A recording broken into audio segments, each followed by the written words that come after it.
Multimodal, another hot sunny day in June. I'm here to interview James Coombes from Raft AI. Hi James, how are you doing? Hello, very good, thank you. Excellent. Pleasure to be here. Great to see you again. Yes, likewise. And how are you finding the show today? Great. Yeah, look, we've been here I think last few years. It's always great to see kind of a lot of our customers and also prospects here, and it's nicely close to home as well. As you know, we're UK headquartered. Yep. And we have a global presence, global customers, but based in the UK. So it's good to not have to travel too far away from these. Not to Munich or something like that. Yeah, exactly, and meet our customers where, and on like home turf. So it's really good. Excellent. So we're going to talk about AI, and I've got a few questions around that. So what do you see as the biggest barrier for AI being integrated into freight forwarders and custom brokers?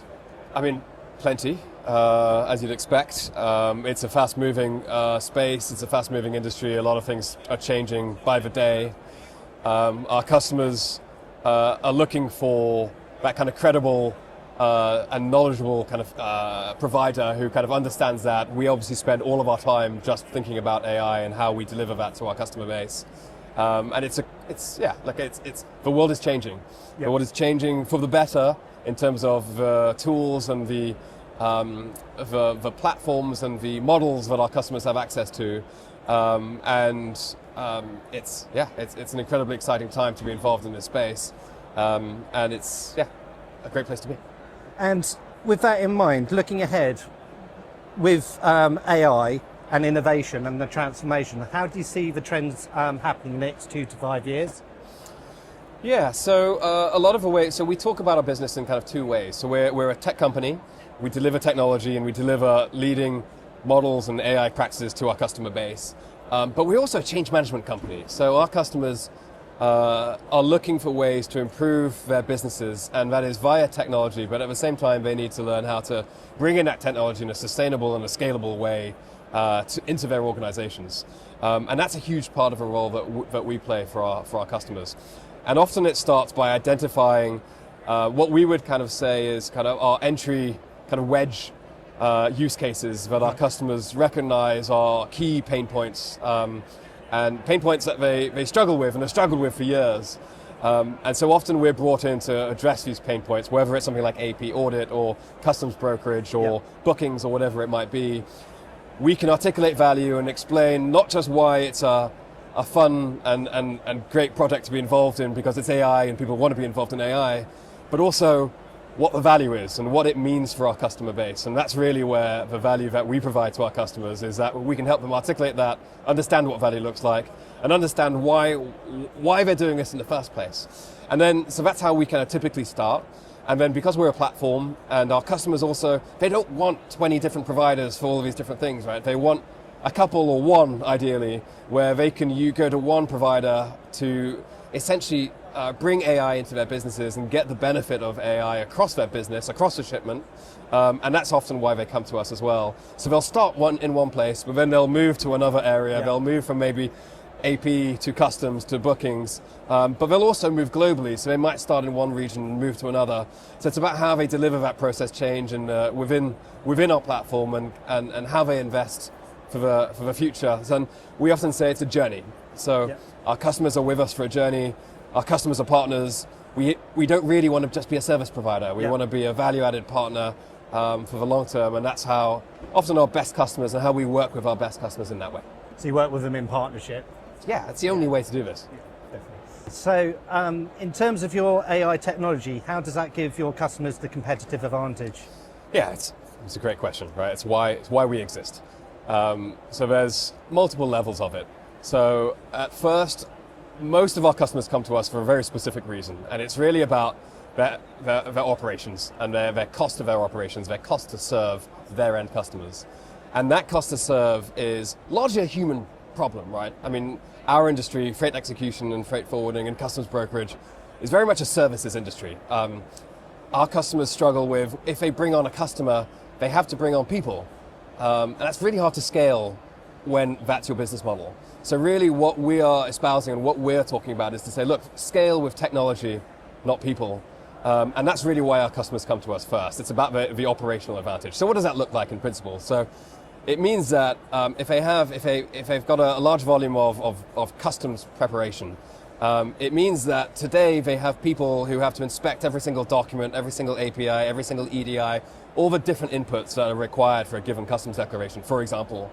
But what they can do with us is they can set this, they can essentially set what they have to do for a given customs declaration for a given customer. So if I'm freight forwarder X and I serve a large end customer, well, what I have to do in customs is very different if I'm importing bananas from Panama or electronics from Japan. And so what we do is we help our customers configure that, but then also understand all the data that's coming in. So understand an invoice or a packing list of all of those pieces, aggregate it all together so that a person doesn't have to do that. So really the person is just kind of checking what to do as opposed to doing it from scratch. What that means in principle is that they can save a significant amount of money on every single declaration they do and on every shipment. So their overall cost to serve is way lower. And we're seeing that across the industry. And a lot of our customers are coming to us because it gives them a competitive advantage. They can deliver their services way more effectively, but also they can use it as a sales tool for their customers. So a lot of their customers are coming to our customers and saying, what are you doing in AI? How can you prove to us that you are an efficient operation, that you will continue to be in the future? And that's a lot of the reason that our customers come to us also. So it's the operational advantage it gives them, but also their ability to demonstrate that and prove that to their end customers. So it's also a sales tool. So that's kind of a ground floor of the value that we add to our customer base. Now, if you take that one step further and you say, well, look, if you can automate your business and you can standardize your business and you can use us to standardize data and all of the information that's coming in on a daily basis, well, what that gives us, our customers, is a real competitive advantage in terms of data. It gives them standardized data, and that's the big unlock. The big unlock is, okay, well, I've got that data, what can I do with it? And that's where they can do a lot more analysis. You can understand what your profitability is per customer or per trade lane, and you can optimize, and you can do all the things that tech companies have been able to do for years, but now you can do it in this industry. And that's a massive advantage, and that's where I see the future kind of on the long term is, what is that data advantage? How do you work with data that historically has been messy, hard to deal with? How do you deal with that, and how do you use that to optimize and make your business so much better? And that's, I think, the kind of the second level of a value that we add is that kind of data cleanliness and the benefits of being able to use data way more effectively than you could before. So to kind of recap, it's automation on the kind of OpEx bit first, leading to the optimization and how you can run your business better second. Got you. So it's basically speeding up the operation and then making it more effective using the data. Yeah, and you can think of it as a flywheel. So if you use automation to get better data, you can then take that better data and use it to drive ever improved automation and optimize your business as well. And then it's just self-propagating, right? It's a positive reinforcement loop. It gets better.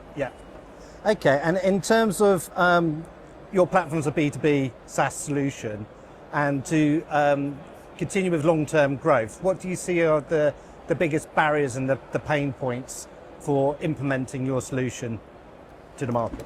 Yeah, so as I said earlier, so I think we see ourselves as a tech company, but also a change management company, and change is such a critical part of what we do. We work with huge enterprises who work across hundreds of countries, thousands, tens of thousands of staff, and delivering change in that kind of environment is difficult. And so what we do there is we have a great amount of experience with working with large enterprises. We've got the playbook. We know how to deliver. We know how to implement. We know what the expectation management is. So we guide a lot of our customers on the way. We have teams who just do this. So they go to our customers. They have specific processes that they follow. We give them the education materials. We help set up. We have a train-the-trainer approach where we train people at our customers who then train the further staff. We have tiger teams that we also help to train. So we have a lot of different approaches that we help our customers deliver our solution. And it's in our interest, right? We all want to succeed. We want our customers and us to succeed. And we work as partners on that basis. And so it's a process. We've done it before. We're constantly evolving. I think there's ever improving ways that we can continue to deliver value in that way.